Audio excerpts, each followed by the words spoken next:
معلمي ملوك العسل السدر اليمني الأصلي، هلأ وصل لي باكج من ملبون. عالمي هذا العسل اليمني السدر، وهذا رويال سول، هذا تبع العلاج. رح نقول رأينا بكل صراحة. طلع عليك سبحان الله، دغري ببين العسل الأصلي. بسم الله ما شاء الله. أي واحد من أول لقمة عسل بيقدر يعرف إنه هذا العسل أصلي، لأنه هو بدل على نفسه.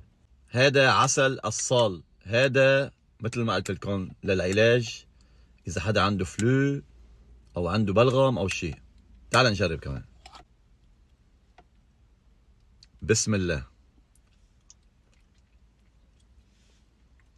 هذا عسل الصال، يعني الحار شوي، تحس في هون انت شوي حرقة، يبلش لا ياخد مفعول هيك.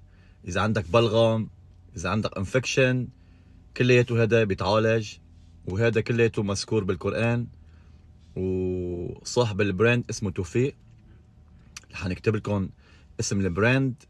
هو بملبون موجود، بيوصل على كل استراليا وحتى برات استراليا كمان. تواصلوا معه، حاعملكم منشن على صفحته، تواصلوا معه. وعن جد هذا العسل الأصلي الطيب اليمني السدر من المناحل تبعيتهم بيجي دغري مباشرة على استراليا.